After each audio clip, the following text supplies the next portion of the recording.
So hello everyone, welcome to my YouTube channel Fish Be Unique. So today I am going to discuss about some basic information regarding the flower fish. So in this video I am going to discuss about the flower fish, the good tank mate for the flower fish. Next is the flower fish breeding, how you can easily breed the flower fish. Next is the flower fish tank setup, and the next is the flower fish, the lifespan and everything which is in there the flower fish. So now let's move on to the video. So hello everyone, welcome to my YouTube channel Fish Be Unique. So today I am going to discuss about flower fish care guide, their tank mates, breeding and the male and female difference. So now let's move on to the video. So flower fish, known for their vibrant colors, unique appearance and the engaging personality, require specific care to thrive in captivity. So here are the few steps which you can follow. So the first step is the tank setup. Under this, which is the tank size. So flower fish are the large cichlids and require a spacious tank. A minimum tank size of 75 gallon is recommended. So for a single adult flower fish. Number 2 is the water parameters. So maintain stable water parameters with a temperatures range of 78 to 82 degree Fahrenheit and a pH level between 7.8 to 8 and a moderate hardness. So in filtration, use a powerful filtration system to keep the water clean and well oxygenated. So flowerhorns are messy eaters and produce a lot of waste. Next is the diet. So high quality plates provide a balanced diet of the high quality plates specifically formulated for the cichlids. Look for the pellets rich in the protein to support their growth and the vibrant colors. Number 2 is the live and the frozen food. Supplement their diet with occasional treats of live or the frozen food like the bloodworms, brine shrimp and the mole fish to provide the variety and the essential nutrients. Number 3 is the feeding frequency. So feed adult flowerhorn once or twice a day, offering only what they can consume in a few minutes to prevent the overfeeding and the water quality issue. Next is the tank decoration. So number 1 is the caves and the hiding spot. So flowerhorn fish appreciate caves, rocks and drip tube to explore and establish the territory. So provide hiding spot to reduce the stress and the aggressions. Number 2 is the substrate. So use sand or the fine gravel at the surface substrate to mimic their natural habitat and prevent injuries to their delicate fin. Number 3 is the plant. While flowerhorn fish may uproot live plants, artificial plant can be used for the aesthetic and the enrichment. Next is the tank mate. So compatibility. So flowerhorn fish are territorial and can be aggressive toward the other fish, especially those with the similar body shape or the bright colors. It is best to keep them alone with the larger robust tank mate. Number 2 is the monitoring. If housing with other fish, closely monitor their interaction and be prepared to separate any aggressive individual to prevent the injuries. Next is the healthcare, under which the first is the water quality. So regular test water parameters and perform the partial water changes to maintain the optimal water quality. So poor water condition can lead to stress, disease and other health issues. Number 2 is the quarantine. So quarantine the new fish before introducing them to the main tank to prevent the spread of the disease. Number 3 is the observation. So monitor your flower fish for any sign of illness such as the loss of appetite, lethargy or the abnormal behavior. Consult a vet specializing in fish if needed. Next is the behavior and the enrichment.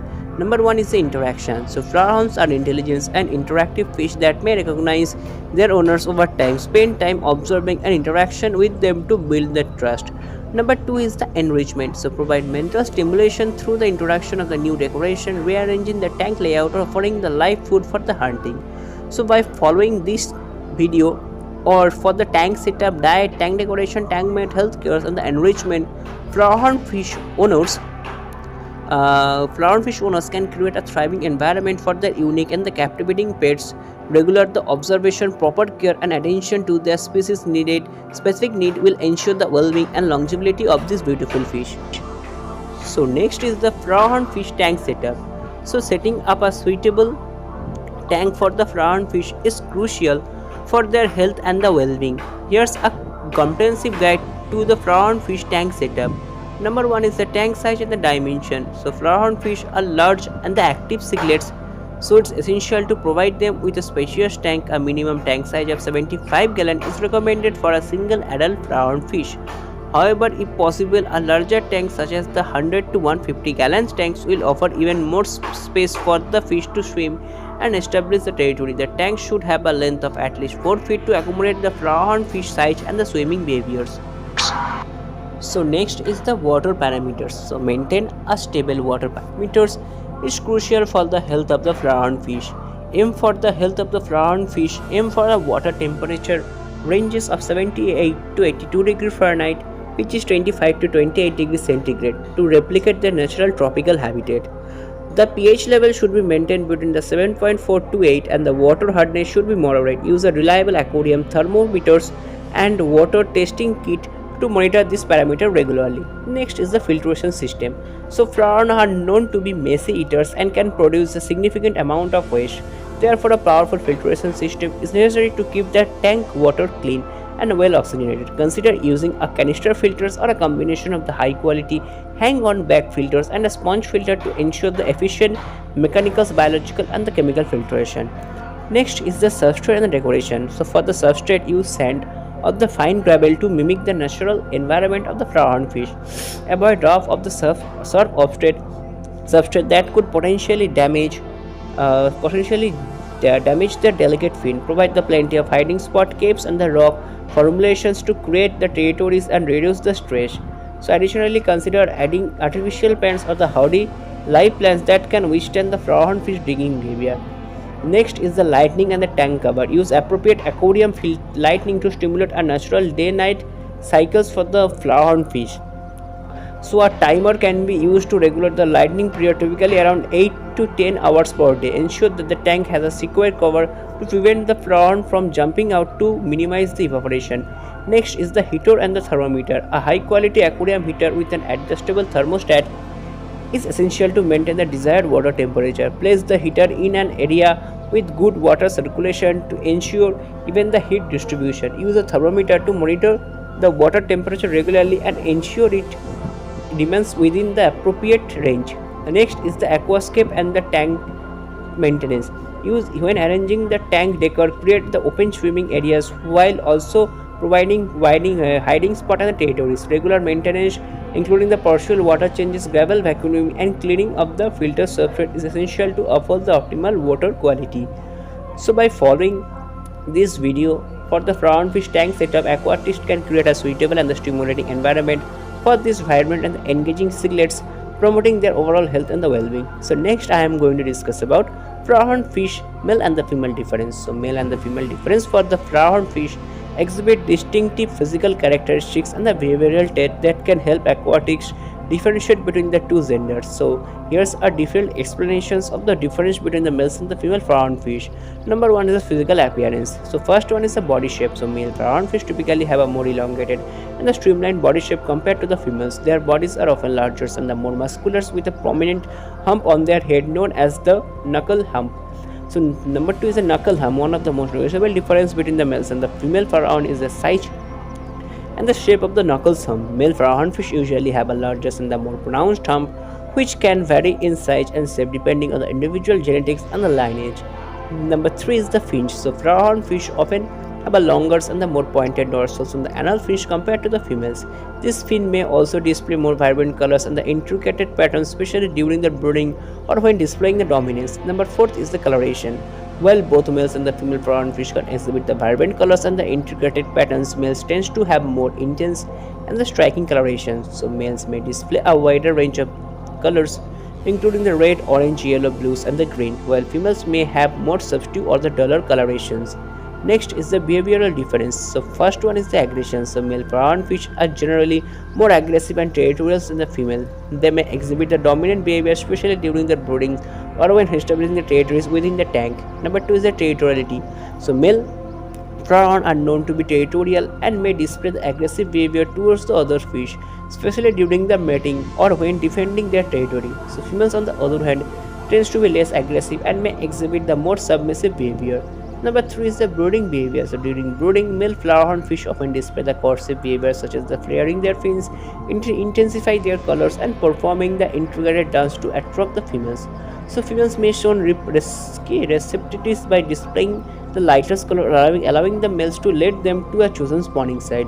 Number fourth is the parental care. So in some cases, female flowerhorn may exhibit the parental care's behavior such as the guarding and protecting their eggs or the fry. Some males participate in parental care duties, but females are typically more involved in nurturing and protecting the offspring.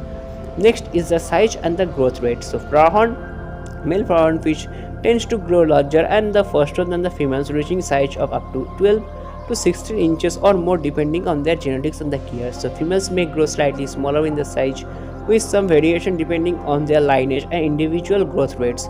Next is the reproductive organs. So one of the most distinctive ways to determine the genders of the flowerhorn fish is by examining their reproductive organs. So males have a visible genital papilla located near the anal vent, while the females have a smaller and the rest prominent papilla.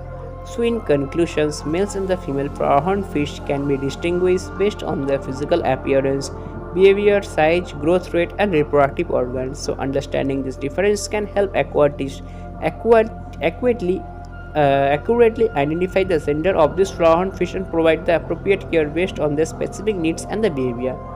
So next I am going to discuss about flowerhorn fish breeding. So breeding flowerhorn fish can be a rewarding and a fascinating experience for the aquatists who are interested in witnessing the unique behaviors and stunning colors of these popular cichlids.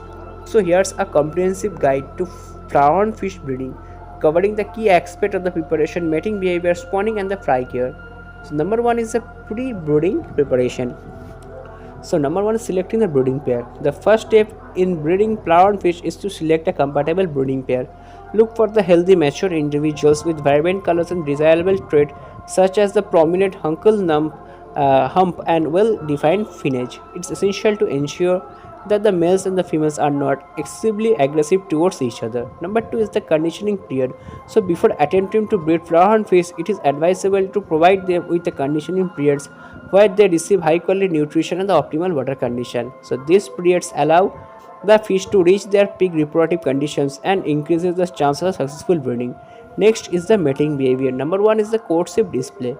So male flowerhorn fish often initiate courtship display by intensifying their colors, flaring fins, and performing the elaborate dance to attract the females. They may also create territories within the tanks and display the aggressive behavior towards the other fish, especially if they are perceive them as a potential threat to their breeding activities. Number two is the female receptiveness.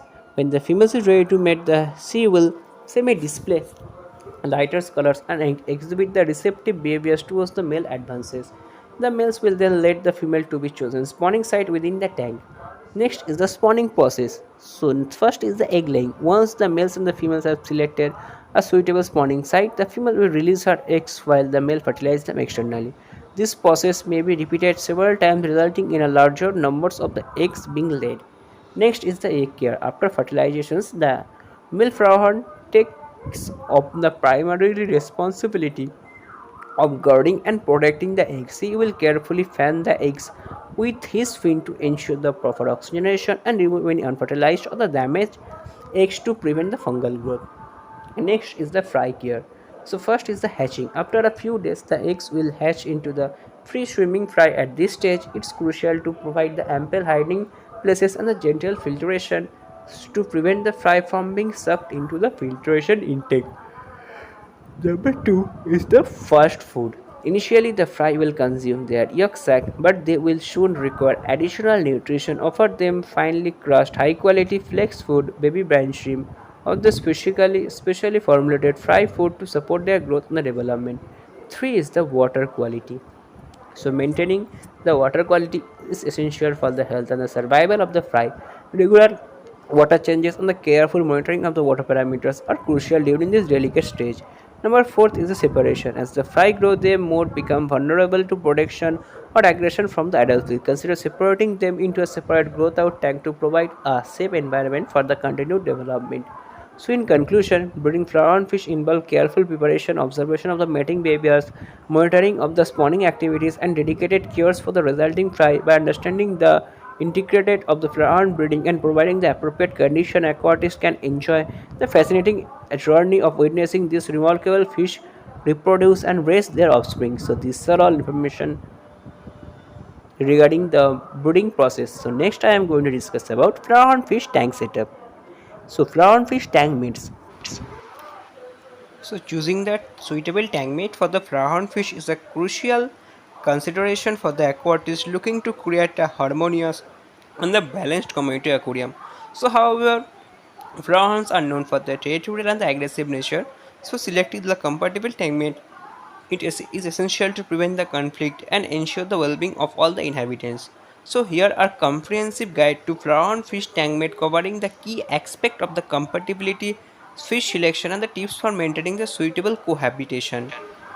So next is the compatibility and the consideration. So aggressive and the territorial behaviors.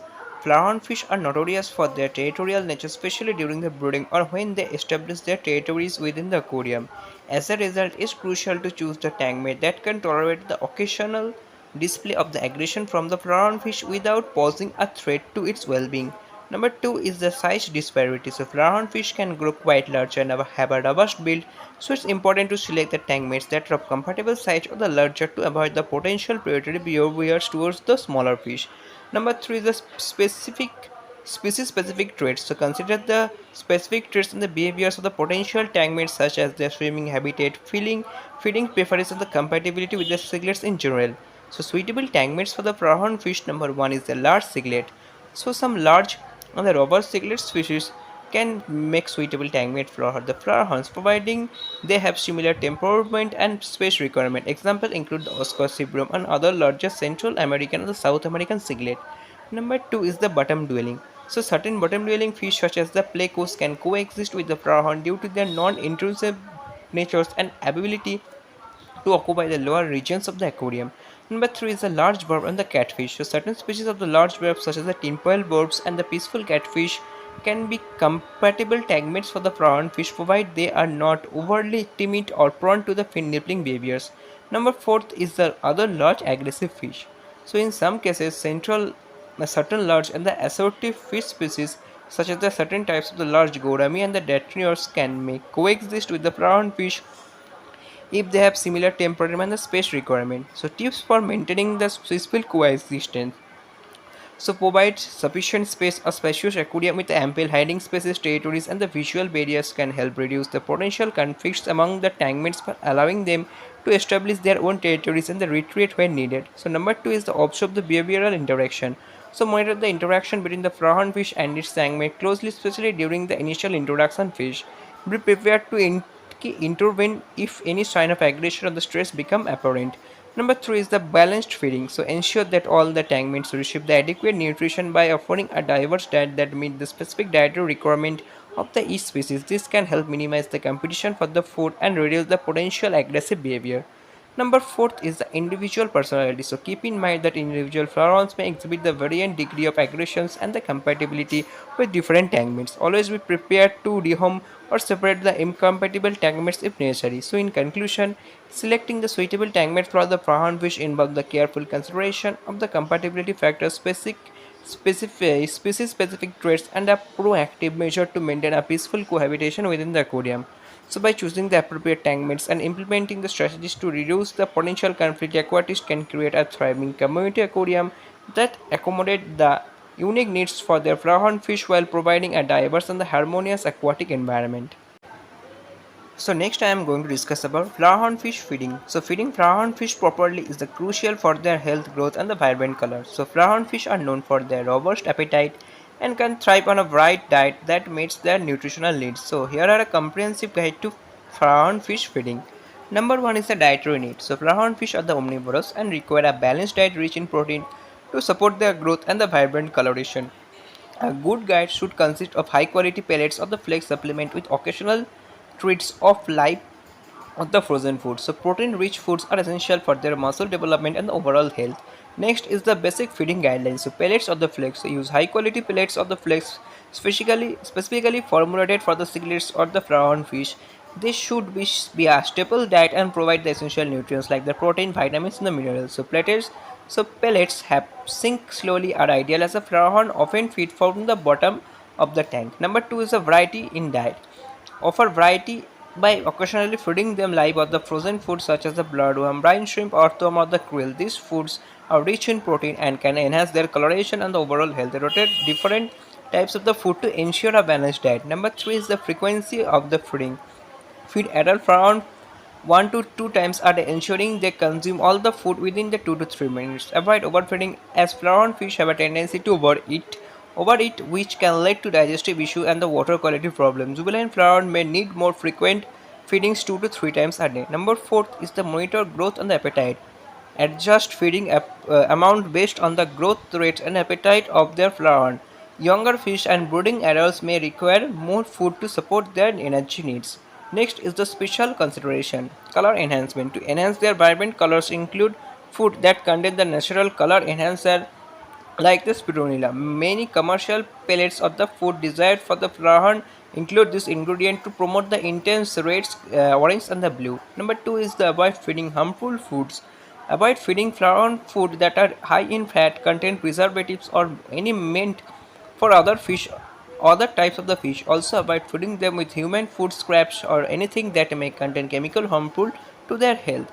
Next is the feeding behavior. So flower fish are known for their enthusiastic feeding behaviors and may become aggressive during the feeding time. Ensure that all the mates receive their shares of food by spreading it out in different areas of the tank or using the feeding rings.